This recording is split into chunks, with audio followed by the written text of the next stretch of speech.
Bom dia, pessoal. Bom dia para todo mundo. São 7 horas em ponto. Hoje é dia 2 de abril de 2026, uma quinta-feira com cara de sexta, porque vem aí mais um feriadinho prolongado para a gente dar uma descansada. Inclusive amanhã aqui na firma não tem expediente, tá? Nós vamos estar de plantão aí. Se acontecer alguma coisa, a gente vai estar junto com você para te informar. Mas se não acontecer nada demais, a gente vai ficar tranquilão aqui nessa sexta-feira da paixão até o domingo e voltar só na segunda-feira, tá? Olha, a gente vai inaugurar hoje aqui uma nova prática aqui, porque a gente pretende fazer isso todo dia, que são enquetes para que a gente possa saber a sua opinião sobre temas que estão no noticiário aí. E é bastante importante essa sintonia, porque a gente cria um pouco mais de empatia com vocês da nossa comunidade. Então, hoje nós vamos lançar aí uma pergunta. Eu não vou nem antecipar agora, mas ela tem relação com algo que aconteceu ontem, que foi bastante bacana de ver, né? Foi lá nos Estados Unidos, foi o lançamento da espaçonave Artemis II, ou Artemis II.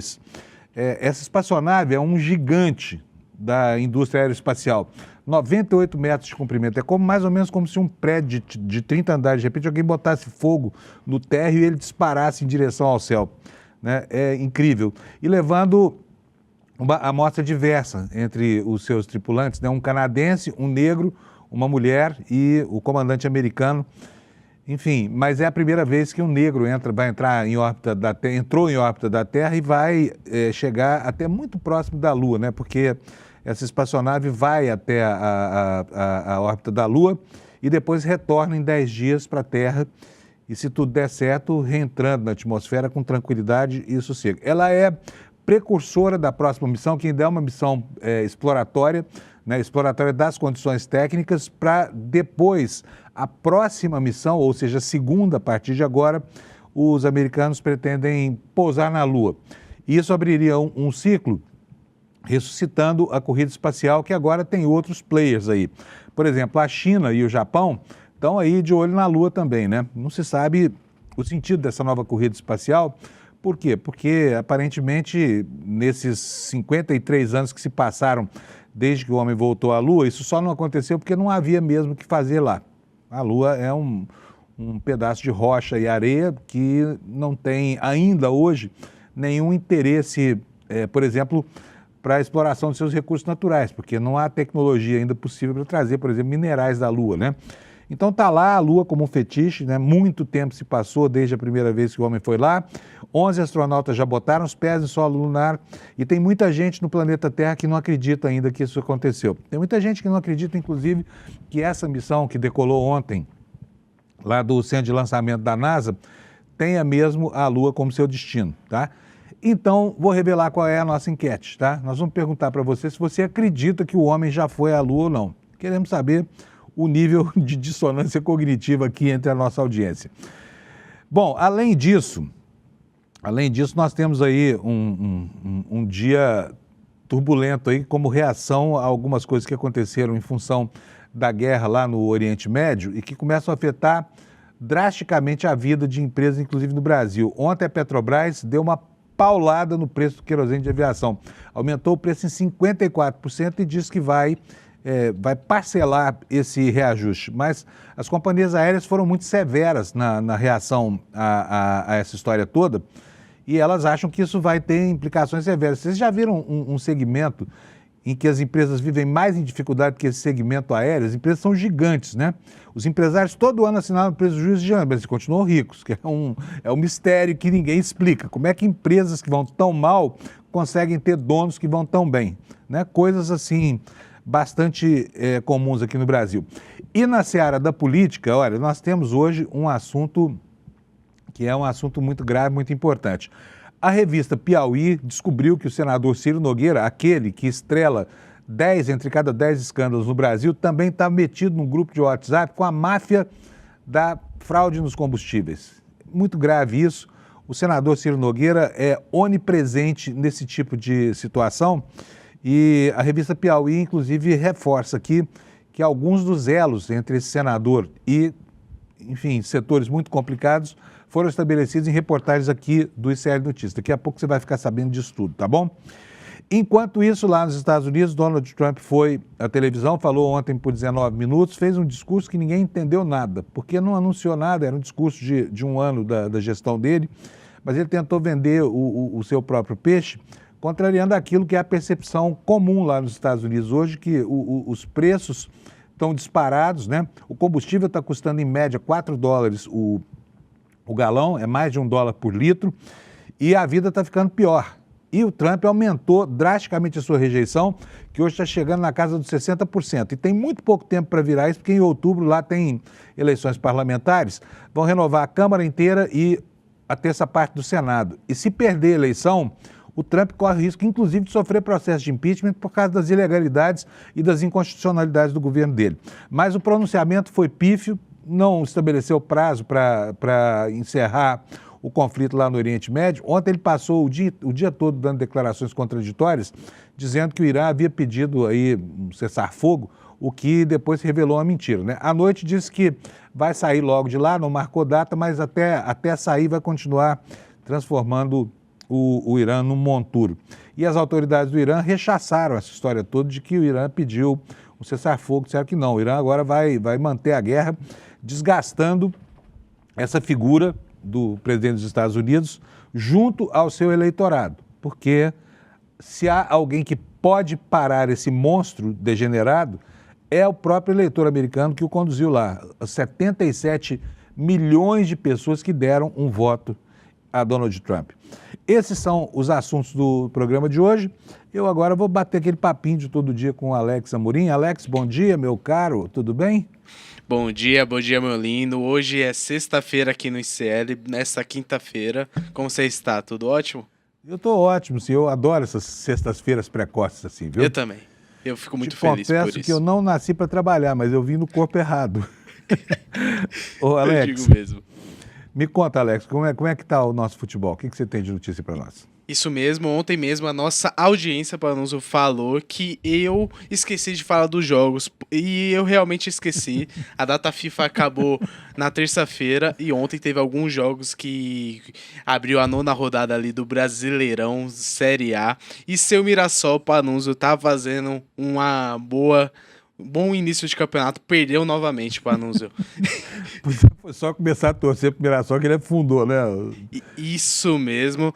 O Botafogo ganhou de 3-2 ali jogando em casa contra o Mirassol. O Internacional empatou 1-1 ali com o São Paulo no Beira-Rio. Agora, eu te interromper para te contar um segredinho. Eu, quando era garoto, torcia pelo Botafogo. Sim. Acho que eu sou um pé frio, viu, o Alex? Porque o time que eu passo a torcer, de repente, desaparece, cara. O Botafogo, que foi o time da minha adolescência, era um ótimo time. De repente sumiu, quando eu assumi que torceria por ele. Agora que eu deixei o Botafogo, ele aparece de novo, inclusive derrotando meu time atual, que é o fantástico Mirassol, que passa por um momento de inflexão, mas continua sendo o Mirassol, aquele que vê o sol. Mirassol. Muito boa. Depois dessa, vamos continuar. Vamos lá, filosofia desportiva. Pode continuar, Alex. O Bahia ganha de 3-0 do Atlético Paranaense. O Cruzeiro ganha de 3-0 do Vitória. O Curitiba empatou 1-1 jogando em casa contra o Vasco da Gama. E para nossa alegria, para a alegria do Anderson, o Fluminense ganha de 3-1 do Corinthians jogando em casa no Maracanã. E o Corinthians está numa má fase, 7 jogos sem vencer. E para finalizar, dando sequência ali na rodada, teremos o jogo entre Chapecoense e Atlético Mineiro, Santos e Remo, Palmeiras e Grêmio, 9h30 da noite. E finalizando, teremos o jogo entre Bragantino e Flamengo, Panuso. Só isso? E, Panuso, antes de acabar nosso bloquinho, lembra aquele boato que estava surgindo do seu time, o primeiro time de Fábio Panuso, o Uberlândia Esporte Clube? Esse é o eterno time do meu coração. O que aqui, aconteceu com o Uberlândia, Alex? Não me dê notícia ruim. Tem um time aqui na nossa arte que você pediu pra gente não mencionar o nome, certo? Ali contra o Flamengo. Qual que é o time? Não sei, não conheço. O Bragantino. Ah, não, é para não mencionar a marca, né? Porque a gente fica fazendo merchandising de graça aqui pro pessoal. Aqui no ICL, o ICL deu um grande passo quando ele inventou um sistema de financiamento de jornalismo sem publicidade. Isso deixa a gente super à vontade aqui pra gente falar mal de quem a gente quiser. E bem isso também. Isso mesmo. Mas o plot twist é que o patrocinador que comprou o nome do Uberlândia é o mesmo patrocinador do Bragantino. Que vem a ser? O Uberlândia, eu vou falar o nome da marca aqui, o Uberlândia vai se chamar Red Bull Uberlândia, estão falando isso. Então foi o plot twist na vida de Fábio Panunzi, o Uberlândia vai trocar de nome, e hoje mesmo vai sair essa... oficializar, e aí segunda-feira, como amanhã não vai ter Desperta, a gente traz essa notícia, Panunzi. Puxa vida, eu achei que o Red Bull tinha compromisso com gente que vence nos esportes, não é isso? Sim. Vamos nessa. Valeu, Alex. Muito obrigado, viu? Bom, gente, é isso aí. Uberlândia vai chamar Red Bull Uberlândia Esporte. Mas não era Uber? Alex, volta aí. Era o merchandising natural aí era Uber, de Uberlândia. Isso. Afinal de contas, lá em Uberlândia fala-se que o Uberlândia é a terra do Uber. Sim, então, tava falando burburinho ali nas mídias sociais que seria Uber, porém voltou atrás e saiu essa notícia ontem, quando eu estava acompanhando, e hoje será oficializado. Vamos ficar de olho. Boa sorte ao Red Bull, tá? Porque o Red Bull tem a sorte que nós, uberlandenses, até hoje não tivemos. Vamos lá para a meteorologia, pessoal. Vai chover em Uberlândia, hein? E vai chover em boa parte do Brasil também. Olha só. É o outono chuvoso, comecinho de outono com bastante chuva ainda. Chuva que está lá, olha, em toda a região norte, com mais intensidade lá para cima na região do norte mesmo, né, para cima do nortão do Mato Grosso. E com essa área aqui, entre o sudeste e o sul, que continua trazendo aí instabilidades, né? Menos do que estava anunciado, aliás, porque ontem choveu menos aqui em São Paulo do que se esperava. E no restante do país, aqui, Mato Grosso do Sul, e na maior parte das capitais do Nordeste e no Sul, não chove durante o dia de hoje, tá bom? O calorão lá no Rio Grande do Sul continua, a temperatura em Porto Alegre vai a 31 graus Celsius no dia de hoje, em Florianópolis vai a 28, apesar da chuva, em Curitiba a 25 e aqui em São Paulo vai ficar quente também, 30 graus está previsto aí para as horas mais quentes do dia. Lá no Rio de Janeiro, mais calor ainda, 33 graus Celsius. E em Vitória, 32 graus.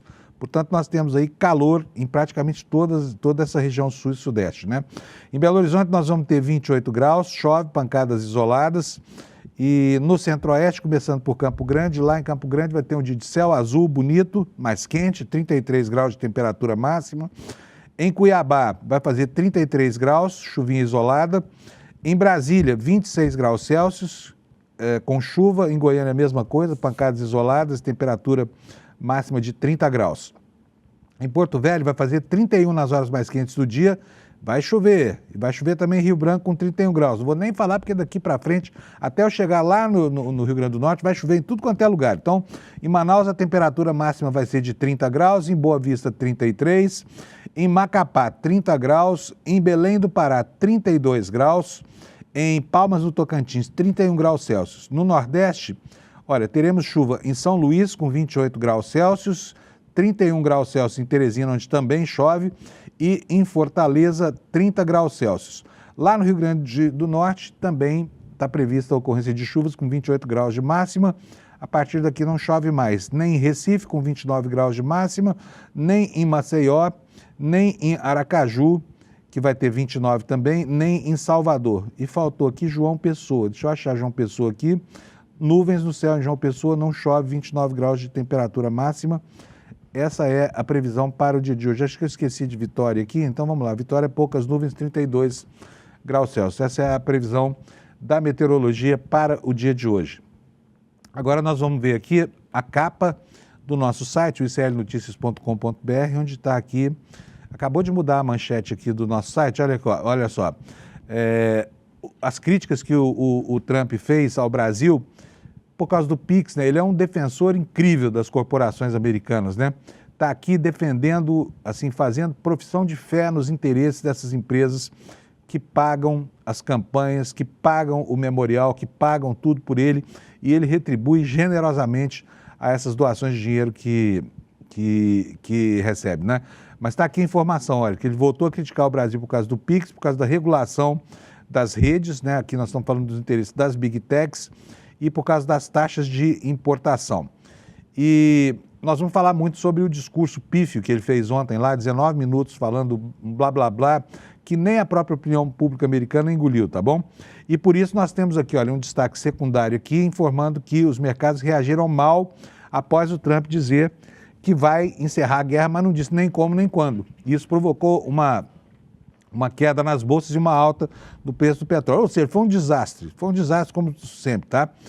E temos uma informação gravíssima aqui trazida pelo Jamil Chad, de que o Pete Hegseth, que é o secretário de guerra dos Estados Unidos, está querendo redesenhar o mapa do planeta. Vai chamar de América do Norte tudo aquilo que está da Amazônia para cima, ou seja, toda a América Central e tudo mais vai entrar, inclusive com um importante aumento da militarização do continente, principalmente da América Central, para defender interesses dos Estados Unidos, tá? Então vão transformar a América, deixa de ter América do Norte, América Central, América do Sul. Vai ser grande América do Norte, um pedacinho da Amazônia para baixo da América do Sul, isso por enquanto, né? Por enquanto, porque o Trump não vê nenhum valor na Amazônia, por exemplo, né? O mundo inteiro reclama a Amazônia para si como patrimônio ambiental, mas o Trump acha que aquilo atrapalha a indústria do petróleo. Nós vamos já ver o que esse Pete Hegseth falou. Aqui está o assunto que eu resolvi destacar na manchete principal dos nossos jornais hoje. Gente, tem uma matéria na revista Piauí que você deveria ler, tá? Essa matéria está dando conta de que o Ciro Nogueira bisbilhotava em grupos de WhatsApp com gente integrante da máfia dos combustíveis lá no estado dele, tá? Uma matéria acachapante, aí mostrando mais um escândalo desse senador que tem o dom da ubiquidade nos escândalos. Ele está presente em 10 em cada 10 falcatruas que se revelam no Brasil. E aqui na chamada do nosso site, olha, Ciro Nogueira tinha grupo de WhatsApp com investigados da máfia dos combustíveis, diz a revista.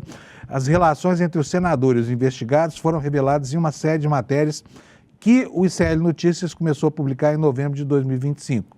Você viu aqui, você acompanhou conosco essa série de matérias muito importante, e essa série de matérias puxou um fio de novelo no qual o senador do Piauí acabou se enroscando muito, e agora está mais enroscado ainda, porque, assim, é o bico mesmo, sabe? Ele é onipresente. Onde tem Ciro Nogueira tem rolo, onde tem rolo está lá o Ciro Nogueira. Banco Master, Refit, Reag, todas essas siglas aí e negócios ruinosos tiveram lá o dedinho deste homem que parece o rei Midas ao contrário, rei Sadim, né? Tudo que ele toca vira escândalo. Vamos continuar aqui com os destaques secundários agora no nosso site. Foi marcado a data para o depoimento do Eduardo Bolsonaro depor perante o Supremo Tribunal Federal. Vamos falar também sobre as consequências do bloqueio desumano que o Trump mantém ao redor de Cuba, né? O bloqueio medieval, porque aquilo é um cerco medieval, ele está provocando escassez, sofrimento e penúria em toda a população cubana, 11 milhões de pessoas passando fome e todo tipo de privação por causa dos devaneios geopolíticos desse fascista que é o presidente dos Estados Unidos. Aqui, as companhias aéreas reclamam, né, de uma das consequências dessa guerra insana que ele move lá no Oriente Médio, porque o querosene foi para as alturas, literalmente, não nos aviões, mas na bomba do posto de gasolina que fica embaixo. 54% de reajuste. E a última coisa que eu vou destacar é exatamente o fenômeno muito positivo provocado pelo pé de meia inventado pelo Lula. Olha só que beleza de notícia. Pé de meia reduz o abandono escolar no ensino médio em 43% em 2 anos. Isso é quase um milagre, né? Qual é o país que consegue reduzir em quase metade a evasão escolar com uma medida de caráter administrativo? Quer dizer, liberando o dinheiro que faltava para esses estudantes seguirem estudando, né? 43% de redução na evasão escolar. Isso é simplesmente fantástico. Eu quero saber do Alex se o nosso Kleber Lourenço já está ok. Se estiver, está o quê? Como é que é, Alex? Fala para todo mundo. Tá, deixa eu ver. Que isso, Kleber? Operação Carbono Oculto te pegou? O que aconteceu? Hã? Hoje, um cenário especial que eu entrei de casa ali, não consegui hoje para a redação, mas para não deixar o programa na mão, não deixar você na mão para nos decidir fazer essa entrada aqui encaixotada hoje. Eu agradeço muito, Kleber. O Kleber Lourenço é uma figura central aqui no nosso programa, porque ele é o melhor apurador que eu conheço nos meus 45 anos de profissão. Bom, vamos lá então, Kleber. Vamos começar por onde? Vamos começar pela CPI que convocou o Campos Neto, né, para depor na semana que vem. Como é que foi isso?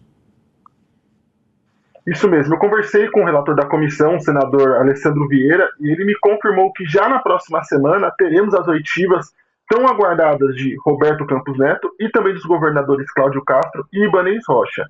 Aí, conversando também com outros parlamentares membros da comissão, aí, já em caráter mais reservado, eles falaram que principalmente o foco deles é em entender como se deu todo o acompanhamento do Banco Central na relação do Banco Master. A gente já cansou de dizer aqui no Desperta e também em outros programas da grade do ICL, Panunzio, que o Banco Master já tinha problemas antes mesmo de se tornar Banco Master. Ele era o antigo Banco Máxima e Daniel Vorcaro, antes mesmo de se tornar também o banqueiro do Banco Master, também tinha já uma outra miríade de problemas com a justiça, inclusive no campo financeiro, e foi autorizado a comprar o Banco Máxima, que se tornou o Banco Master.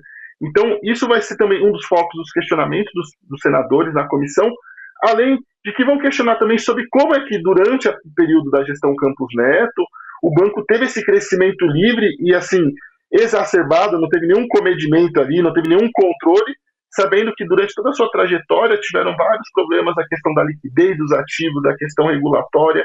Então, os senadores estão muito preocupados, também muito interessados em fazer esse questionamento. Agora só resta saber se eles vão conseguir fazer esses questionamentos e se o Roberto Campos Neto vai comparecer à comissão para a oitiva, assim como os demais governadores. Lembrando que o STF vem dando uma série de decisões que estão liberando os depoentes de participarem dessas oitivas que são tão importantes para os parlamentares conseguirem apurar esses problemas envolvendo o Banco Master e, inclusive, estados. A gente vale lembrar, temos diversas previdências ao redor do país, como, por exemplo, o do Rio de Janeiro, e também temos o caso ali do BRB em Brasília, onde governadores estão diretamente implicados nessas operações que visavam ajudar o Banco Master, trazer mais liquidez, trazer mais rendimento. Então, são questionamentos importantes que precisam ser feitos e os senadores esperam conseguir fazer eles na próxima semana, Panunzio. Pois é, agora o Campos Neto está se dando bem na justiça, né?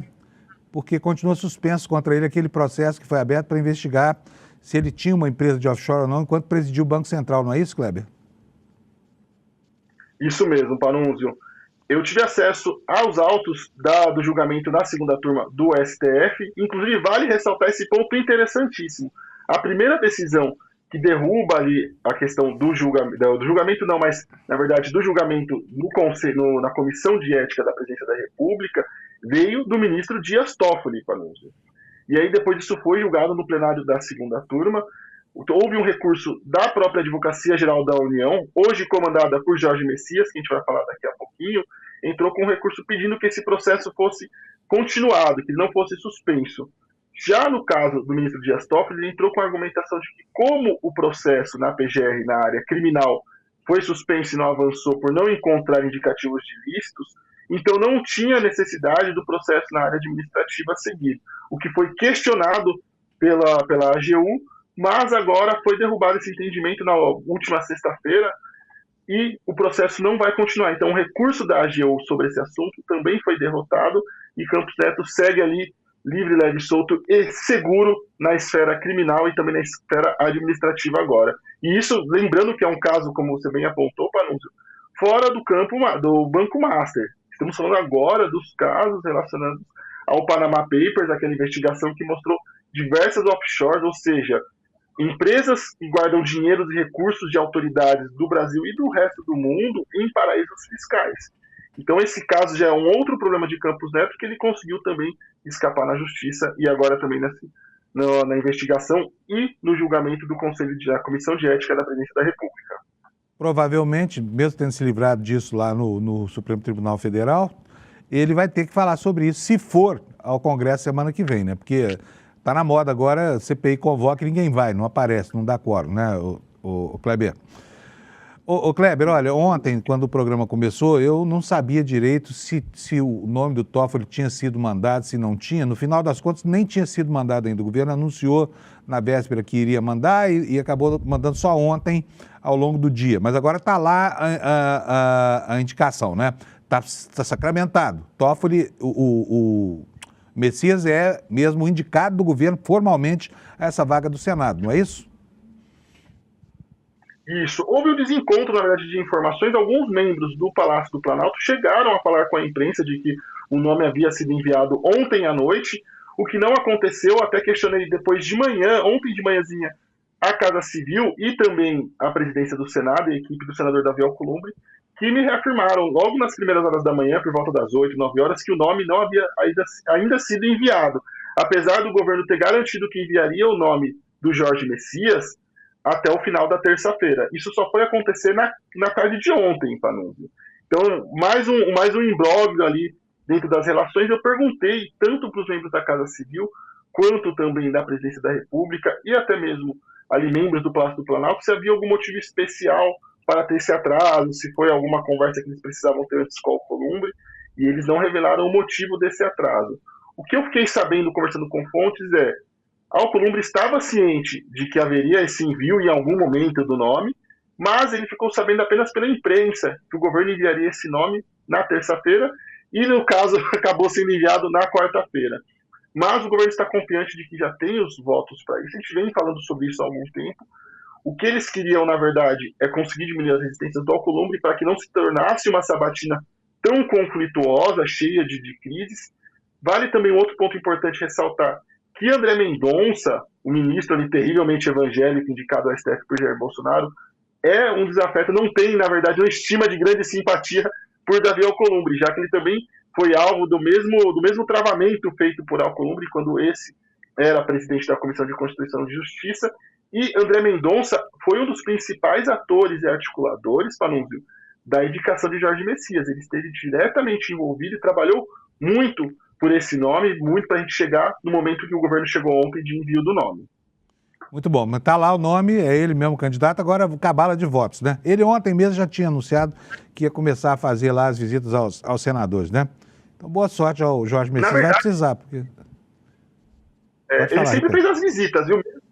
Mesmo com aquele imbróglio que teve de envia nome, não envia nome, ele nunca deixou de visitar os gabinetes, de conversar. Ele fez um diálogo muito forte junto com André Mendonça com os senadores da bancada evangélica. Eu até comentei, acho que na semana passada, que um dos argumentos que Jorge Messias e André Mendonça estavam usando, inclusive, para conseguir trazer a bancada evangélica do Senado para o lado deles, era de que Alcolumbre teria algum problema com os evangélicos, porque tentou barrar a indicação de Mendonça, agora tentou do Jorge Messias, e a gente sabe que essas questões identitárias, e o identitarismo vale também para essa questão, porque é como esse grupo se identifica, como eles se colocam, mas essa questão identitária dos religiosos evangélicos também foi algo muito forte e um gancho muito poderoso para essa campanha do Jorge Messias. Bom, agora vamos dar um avant-première aqui para os nossos telespectadores e falar sobre... Nós vamos falar daqui a pouquinho sobre o discurso do Trump, mas nós já temos aí uma série de informações sobre, né, a reiteração de uma visão estigmatizante, estereotipada dos Estados Unidos sobre o Brasil, porque o Trump voltou a reclamar de PIX, de redes sociais e tudo mais. Então, tudo indica que nós estamos voltando ao foco aí dos Estados Unidos e agora, né, com essa declaração do Pete Hegseth, que vai mudar o mapa do mundo, provavelmente o Brasil não vai ficar numa posição muito confortável. O que vem aí com relação a isso, Kleber? Olha, Panunzio, eu devo publicar nas próximas horas no site uma matéria onde eu conversei com os servidores da Agência Brasileira de Inteligência, a BIM, sobre a percepção deles sobre esses bravatas de Trump, esse último relatório que teve falando sobre o PIX, criticando o Mercosul, aquele outro relatório do Congresso americano reclamando que as eleições brasileiras sofrem algum tipo de censura, o que é uma bobagem completa, vale destacar isso sempre, não existe censura, inclusive a ditadura do Xandão, como eles gostam de dizer, é tão cruel que mandou Jair Bolsonaro confortavelmente para sua casa, apesar de todos os indícios de que essa não é a melhor decisão, inclusive para o cumprimento das leis penais. Mas na conversa com esses servidores, eles foram muito claros em dizer o seguinte, Panunzio, de que eles veem com essas sinalizações o Brasil como um próximo alvo de Donald Trump após a conclusão ali das confusões que o presidente estadunidense se meteu ali no Estreito de Hormuz e com o Irã. Então eles veem isso como inevitável. Trump resolvendo a questão ali no Irã, ele vai voltar os seus olhos para o Brasil, e vale ressaltar também, a gente até comentou aqui no Desperta, no comecinho do ano, no final, lá de dezembro, no finalzinho de dezembro, a ABIN lançou o documento Desafios da Inteligência para 2026, e nesse documento já falava claramente que um dos desafios e riscos para a soberania nacional e para a democracia era a interferência estrangeira. Muito bom, Kleber. Olha, eu agradeço muito o seu esforço de entrar hoje da sua casa aí. O Kleber teve uns problemas aí, não veio, mas não faltou ao jornal. Então, agradeço muito o seu esforço, Kleber. Um abração para você, bom dia e boa Páscoa, tá? Que a gente só se vê agora na segunda-feira. Sim, só um ponto interessante, Panúzio. Também a gente vai, o Demônio vai falar um pouquinho no N1, mas tem uma apuração interessantíssima que eu vou trazer para a Revista Liberta desse final de semana. Eu não vou dar spoilers, vou deixar o Demônio para falar lá no N1, mas é também uma apuração muito interessante que a nossa audiência precisa acompanhar. E já agradecer também e desejar um bom final para você, Panúzio, e para a nossa comunidade. Um abração, Kleber. Brigadíssimo, viu? Então, gente, tem aí, ó, não percam a Revista Liberta desse fim de semana, porque quando o Kleber diz que tem notícia aqui, tipo que tem mesmo, tá? Se tem algo com que ele não brinca, é com qualidade de notícias, tá? Pessoal, nós vamos ter daqui a pouco também uma personalidade muito importante da política contemporânea no N1, tá? O ex-ministro Fernando Haddad vem aqui para falar conosco hoje, falar sobre economia, falar sobre a campanha que ele vai começar agora, né? E, enfim, daqui a pouco no N1, tá? A partir das 8 horas, então você não deve perder. Agora deixa eu falar sobre a nossa enquete, que nós vamos todo dia ter uma enquetezinha aqui no Desperta para a gente entrar em sintonia aqui e saber o que você pensa sobre isso, tá? Eu vou começar mostrando para vocês o vídeo, eu acho espetacular. Vou contar uma historinha aqui, rapidinho. Eu nasci em 1961. Quando eu tinha 7 anos de idade, recém-completados, a Apollo 11 subiu, né, e o ser humano botou os pés no satélite natural da Terra, na Lua. Até aquele momento, a Lua era apenas um idílio, a Lua era dos poetas, a Lua era algo intangível, que estava lá no céu iluminando a noite, né, insuflando as marés e tudo mais. Mas a partir daquele momento, ela passa a ser um satélite com interesse geopolítico, interesse econômico, e tudo apontava para que o futuro passava pela Lua. Só que, ao cabo de 6 anos, o homem voltou, ao cabo de 6 anos não, quantos foram? Foram 68 a 72, foram 4 anos. Durante 4 anos, 6 missões Apollo desceram lá na Lua. E aí se passaram muitos e muitos anos até que isso voltasse a acontecer, 53 anos, na verdade.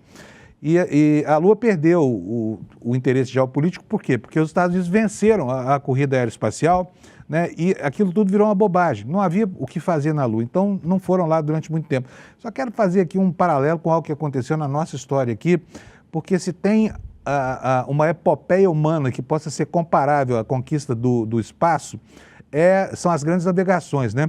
E aconteceu uma coisa parecida com o Brasil. Portugal chegou aqui em 1500, depois ficou 31 anos sem vir ao Brasil, sem vir à costa do Brasil. Por quê? Porque não tinha interesse econômico. Deixou um degradado aqui, foi embora, só voltaram 30 anos depois. A mesma coisa aconteceu lá na Lua, só que 53 anos depois. E hoje existe uma nova corrida espacial em curso, mas os players, né, os concorrentes dessa nova corrida espacial são diferentes.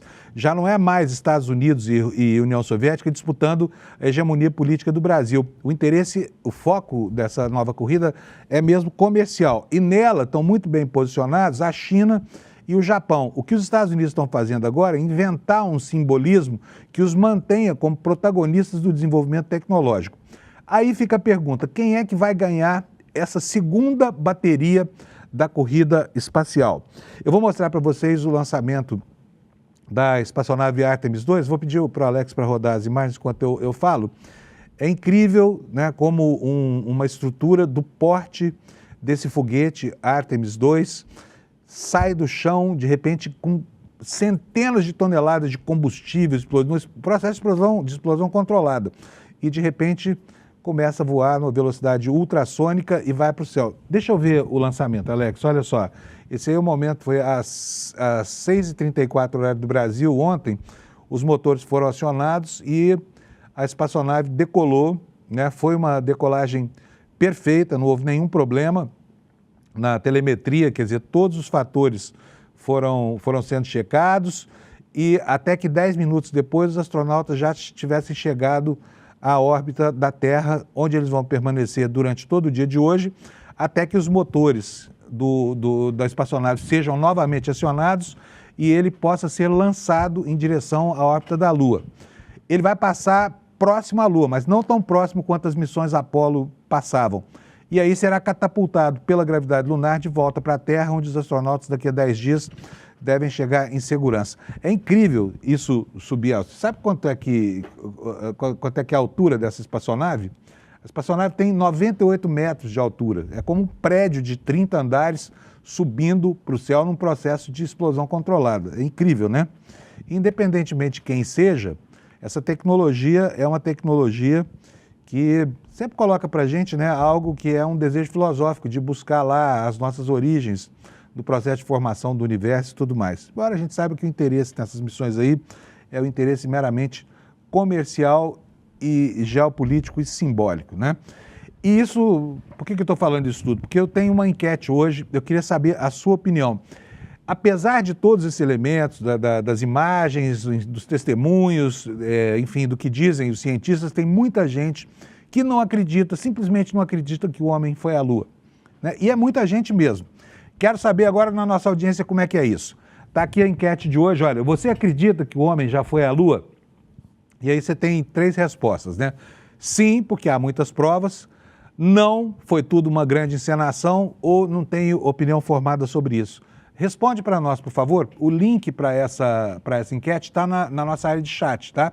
Você pega ali. Nós já temos aí, olha, uma parcial dela, olha. Por enquanto está assim, ó, 78%, ou seja, a maioria absoluta das pessoas acredita que o homem já foi ao céu, mas tem 13% aqui dizendo que foi tudo encenação e 9% que não conseguiram formar opinião sobre isso ainda. Dado que existem provas sobejas, eu fico aqui me perguntando, por que será que ainda tem gente que duvida disso? Será que é por uma questão de um efeito de paralaxe, sei lá, uma distorção provocada pela lente ideológica? Mas vai, sinceramente, responde aí pra gente, porque eu quero muito saber o que você está pensando. Dá para atualizar aí, Alex? Já vai. Tá, beleza. Isso está no canal do ICL, tá? Para você responder a essa nossa enquete, tá bom?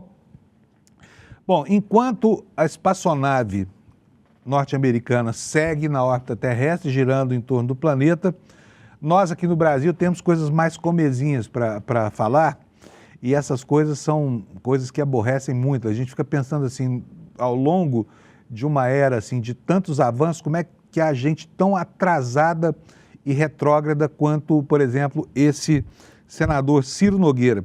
O senador Ciro Nogueira está lá numa matéria da revista Piauí. Essa matéria é uma matéria muito importante e ela reitera algo que nós aqui do ICL já sabíamos há muito tempo. Vou mostrar para vocês aqui, olha. Sabe quem é essa galera que está conversando aí com o Ciro Nogueira, tão alegre? É gente envolvida com a máfia dos combustíveis lá no estado dele, no Piauí. E a revista Piauí, que não tem nada a ver com o Piauí do Ciro Nogueira, ela fez uma matéria mostrando o nível de intimidade que esse senador piauiense tem com essa gente criminosa, né? Manchete tá aí, ó, o Ciro vai ajudar a gente. 2 empresários fazendo confidências aí num grupo de WhatsApp que o Ciro Nogueira integrava. Eu vou ler aqui um trechinho para você. Diz o seguinte, a matéria da revista Piauí, depois você vai lá porque a revista está aberta, você não precisa ser assinante, pode ler essa matéria, tá? Um desdobramento da Operação Carbono Oculto, que investiga um esquema de fraudes bilionárias no setor de combustíveis, encontrou mensagens trocadas entre o senador Ciro Nogueira, do PP do Piauí, e acusados de participação na fraude.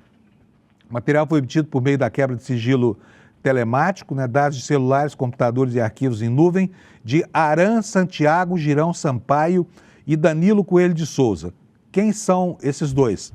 Empresários de Teresina, que na semana passada foram denunciados à justiça, acusados de adulterar combustíveis, de fraudar as vendas, de ocultar patrimônio e de lavar dinheiro. Em parceria com quem? Com nomes que você certamente conhece. Roberto Leme, que vem a ser quem? O Beto Louco, aquele empresário que está foragido do Brasil, que seria um dos principais lavadores de dinheiro do PCC. E Mohamed Hussein Murad, sócio dele, que o Brasil inteiro passou a conhecer como primo, que também está foragido. Prossegue aqui a reportagem da revista Piauí.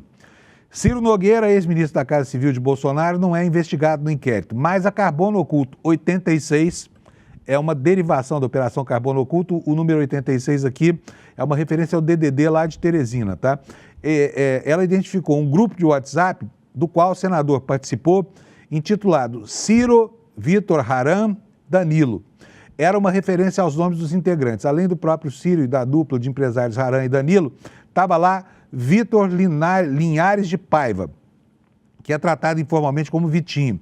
É uma figura próxima de Ciro, foi seu assessor no Senado, exerceu mandato de vereador em Teresina pelo PP, também está na lista de denunciados pelo Ministério Público do Piauí, acusado de lavar dinheiro para o esquema. Os participantes do grupo conversaram por meio de mensagens temporárias que expiravam depois de 24 horas. Só que o tal do Haram fez capturas de tela de alguns diálogos e aí a polícia conseguiu acessar parte do que era falado nesse grupo. As informações constam de um relatório ao qual a revista Piauí teve acesso.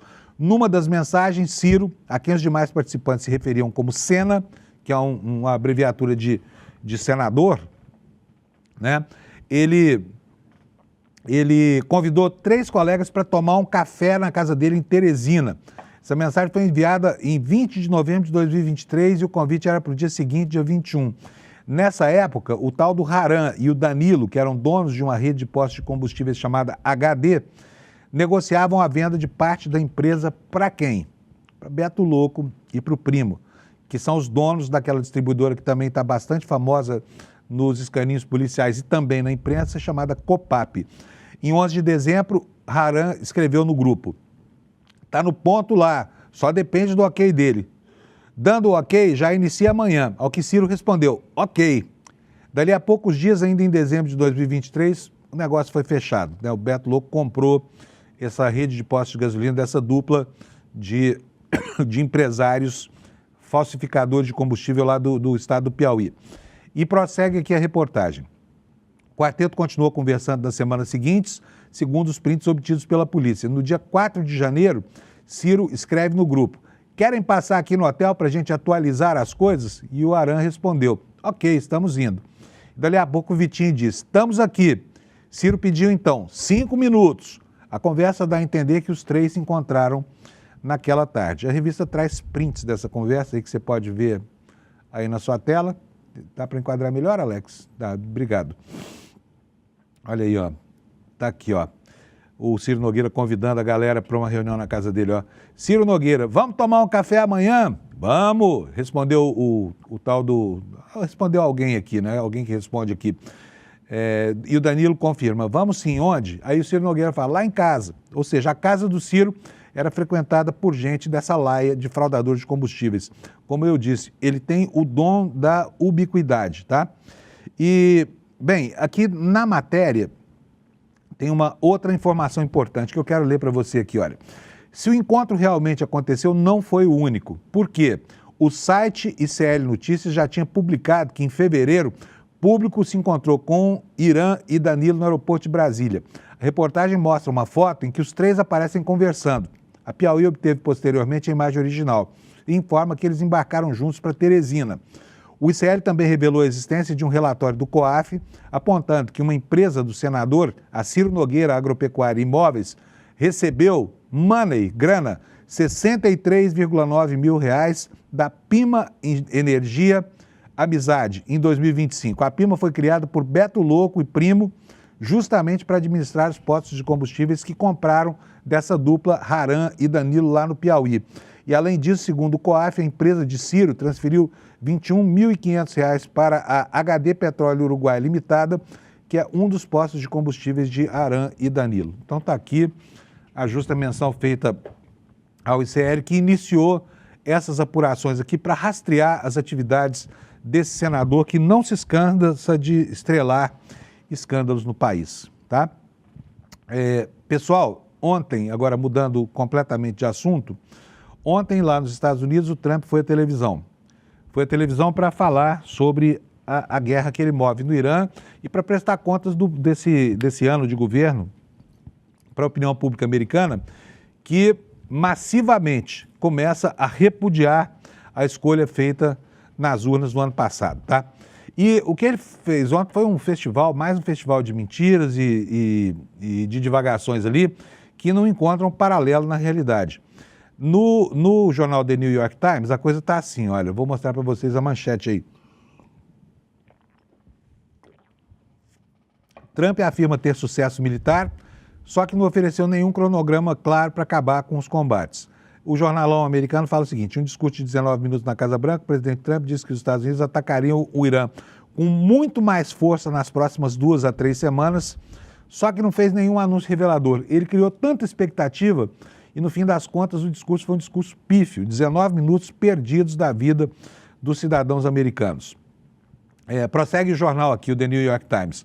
O presidente Trump afirmou que a guerra entre os Estados Unidos e Israel no Irã estava quase concluída durante um discurso no horário nobre da quarta-feira, mesmo sem oferecer um caminho claro para sair da guerra e se comprometendo a bombardear a nação e levá-la de volta à Idade da Pedra, onde parece que o Trump quer trazer todo mundo para esse local da pré-história onde ele mesmo se encontra, porque é um troglodita, né?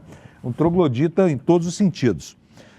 O jornal continua. O senhor Trump não fez nenhum anúncio revelador do discurso. Em vez disso, ele descreveu a ação militar contra o Irã como um sucesso esmagador e aparentemente implorou aos americanos preocupados com os custos, preocupados com o cronograma aberto para manter esse conflito em perspectiva. O resultado é esse que você acabou de ver aí. O Alex vai botar de volta para a gente. O que aconteceu? Como o discurso foi um discurso vago e não atendeu aquilo que a opinião pública americana esperava ouvir do presidente da República, houve consequências na economia. Primeiro, o preço do petróleo disparou.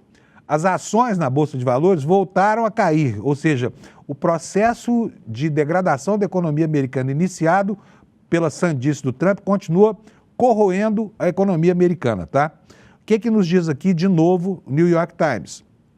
O preço do petróleo subiu e as ações despencaram nesta quinta-feira, depois que o presidente Trump, em um discurso na Casa Branca, disse que a guerra contra o Irã estava quase concluída, mas não conseguiu oferecer um cronograma concreto e também não se descomprometeu dos ataques, ele se comprometeu com mais ataques. Em um discurso de 19 minutos na noite da quarta-feira, Trump disse que as forças dos Estados Unidos atingiriam o Irã para o futuro, tá? Com extrema força nas próximas 2 a 3 semanas.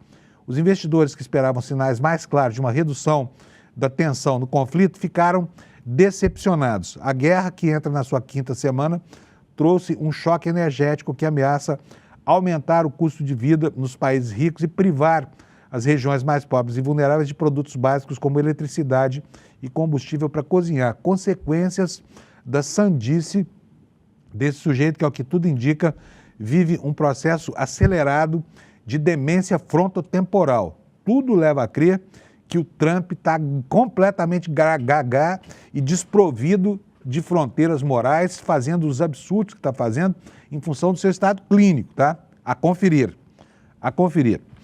Consequências disso pipocam por aí no mundo inteiro, pipocam aqui também no Brasil. Temos agora aqui na tela para você a informação de que as companhias aéreas brasileiras agora estão com a corda no pescoço por conta do aumento do querosene de aviação, que ontem teve o preço registrado numa paulada dada pela Petrobras, 54% de aumento no preço do combustível, que é o principal insumo da indústria de aviação. Nada pesa mais nas planilhas dessas empresas do que o combustível de aviação. A reportagem aqui no site do ICL diz que o reajuste de 54,6% no preço do querosene de aviação, que foi anunciado pela Petrobras, provocou uma reação imediata das companhias aéreas que vêem risco de retração na oferta de voos e pressão crescente sobre seus custos. Em nota divulgada ontem à noite, a Associação Brasileira das Empresas Aéreas, a ABAR, classificou a medida como de consequências severas para o setor. Sem mencionar explicitamente um aumento nas tarifas ao consumidor, a entidade destacou que o combustível passará a representar 45% dos custos operacionais das empresas, ante pouco mais de 30% antes. Quer dizer, antes do aumento, 30%. Agora, com o combustível mais caro, 45% da planilha é responsabilidade dessa nova tarifa. E o novo patamar incorpora também o reajuste de 9,4% que vem sendo aplicado já desde março. Essa manifestação ocorreu horas depois que a Petrobras confirmou que elevou o preço médio de venda do querosene de aviação às distribuidoras dentro dessa política de ajustes mensais prevista em contrato. Na avaliação da ABAR, prossegue aqui a nossa reportagem, o encarecimento do combustível tende a afetar diretamente a expansão da malha aérea no país. Segundo a entidade, o aumento pode limitar a abertura de novas rotas e reduzir a oferta de serviços com impacto sobre a conectividade nacional. E aqui eu quero dizer para vocês que todo mundo que usa avião profissionalmente, com frequência ou só para fazer turismo, sabe como as passagens aéreas já estão pela hora da morte, né? O preço está caríssimo e, obviamente, que essas empresas vão empurrar tudo para o consumidor. E elas que, a cada dificuldade que enfrentam, inventam um subterfúgio novo, cobrar pela mala, cobrar pelo pet, cobrar por não sei o que mais. Vamos ver o que vão inventar agora para que as pessoas consigam ainda comprar um bilhete aéreo e viajar quando tiverem alguma necessidade. Ainda seguindo aqui sobre os disparates do presidente dos Estados Unidos, ontem o secretário da Guerra fez uma definição ali espantosa. A gente viu logo lá no começo do governo Trump, né, o desejo dele, incontido, manifesto, de mudar o mapa do mundo, incorporar a Groenlândia, transformar o Canadá no 51º estado dos Estados Unidos, incorporar parte do México. Enfim, as bravatas do Trump só encontram paralelo mesmo na arrogância desse tal Pete Hegseth, que é o homem que faz enfim, insufla na cabeça do Trump ideias malucas, né? Então, vamos lá ver o que foi que o Trump falou. Olha só, Jamil Chad está nos contando que o Trump quer redesenhar a América Latina, quer dizer, ele quer transformar uma parte da América Latina que corresponde à América Central e mais um pedaço ao norte da América do Sul, na Grande América do Norte. A Grande América do Norte avançaria para baixo da linha do Equador, viria até o limite da Amazônia, que definitivamente não interessa ao Trump, porque ele não tem nenhum apreço pelas questões ambientais, né? Aliás, ele acha que elas são um entrave. Vamos ver o que foi que disse esse sujeito aí tão arrogante que quer mudar o mapa do mundo. O mundo vai ficar dividido em Grande América do Norte e Américazinha do Sul. Num dos gestos mais ousados da história recente do hemisfério ocidental, o governo de Donald Trump caminha para tentar redefinir até mesmo o conceito de América Latina. A operação envolve transformar o continente como parte da segurança dos Estados Unidos, portanto, em territórios legítimos do interesse nacional americano. Não importa que sejam países autônomos, né? No Departamento de Guerra, a região que ocupa o Panamá, o Caribe, a América Central, a costa norte da América do Sul e mesmo a Groenlândia, já são chamados, sabe como? Grande América, já são chamados, não é para o futuro não, já está acontecendo. A ideia vai além da retomada da doutrina Monroe, com uma militarização da região até a fronteira da Amazônia, que será o limite para a zona direta de ingerência e influência dos Estados Unidos. Quintal mesmo, tá? Vamos ser quintal dos americanos. Pete Hegseth, o chefe do Pentágono, delineou essa lógica há poucas semanas diante do Comando Sul das Forças Armadas e ao lado de algumas das lideranças da América Latina. Abre aspas aqui. Quando adversários controlam portos ou infraestruturas em pontos estratégicos de estrangulamento para o comércio dos Estados Unidos e do hemisfério, como o Canal do Panamá ou instalações militares a poucos quilômetros da nossa costa, isso representa uma ameaça à pátria dos Estados Unidos e à paz neste hemisfério, disse o Pete Hegseth, numa referência à presença da China. Quando terroristas, assassinos e cartéis capturam infraestruturas estratégicas, recursos e cidades inteiras perto das fronteiras da costa dos Estados Unidos ou lucram com a imigração ilegal em massa, isso representa uma ameaça à pátria dos Estados Unidos e a todos vocês, às Américas. Hegseth também deixou clara a oposição dos Estados Unidos à ideia de formação de um bloco chamado de Sul Global. Os mesmos adversários que ameaçam a nossa herança compartilhada também ameaçam a nossa geografia compartilhada.